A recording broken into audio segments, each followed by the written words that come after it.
But back to school is either here or very, very close for your kids. So how can you make the most of your last few vacation days while gearing up for the controlled chaos that awaits?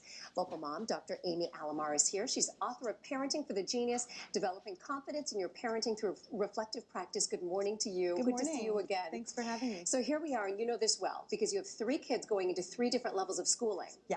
So it's a little crazy. It is. It's a very busy time of year. It's exciting and it's also anxiety provoking. I remember it with what am I going to wear to school? Yes. Right? So you have the excitement. And there's the anxiety. Which teacher am I going to get? How's it going to go? Am I going to do okay in math or social studies? Am I going to make friends? Yeah. Is everybody going to like me? Yeah. Exactly. Yeah. And the biggest thing that we can do as parents to support our kids is keep the big picture in mind.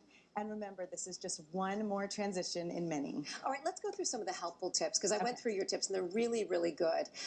One has to do with time, just 25 minutes a day. What do you mean by that? Okay, so really developing your relationship with your kids is the most important thing that you can do. So you want to make family time. Okay. You want to keep your lines of communication with your kids open, and this will allow you to have those conversations. 25, 30 minutes a day. Have dinner together, do a game night. If dinner the phone's away while you're doing it too. Yes, right? Absolutely, absolutely. And if dinner's no good because you're busy running around, then breakfast or lunch or a weekend, you know. Just make that time. Find make that time.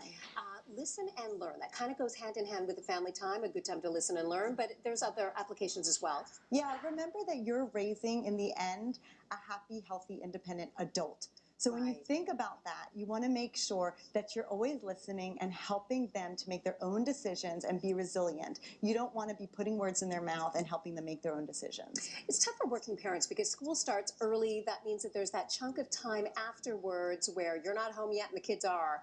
After school activities are a good way to bridge that gap and keep them productive. What recommendations can you make about that? So it's important to remember that kids actually need downtime. So they don't have to be in extracurricular activities. They can be great. They can be educational. It can be great for fitness. So you want to make sure that you offer balance for your kids. If they're interested and you can afford it, certainly let them pursue it. But if you can't, don't feel like you're the worst parent ever, because it's all right for kids to have some downtime at home and to learn some independence. Of course, if they're too young, you want to make sure there's some care involved.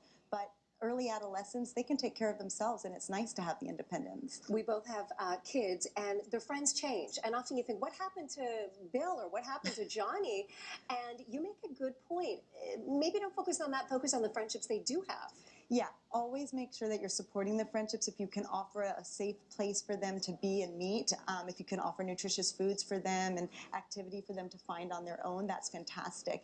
If they drift, if friendships drift, that's okay too. That's natural. You wouldn't want somebody hovering over your shoulder and telling you who to hang out with on Saturday night. So you don't want to be doing that to your child. And best of all, you say let your kids be kids, let them relax till the very, very end. And the end is coming fast. So great tips, Dr. Amy Alamar. Thank you so much. And best of luck as your kids go back to school. Thank you, you as well. Thank you. Thank you. All right.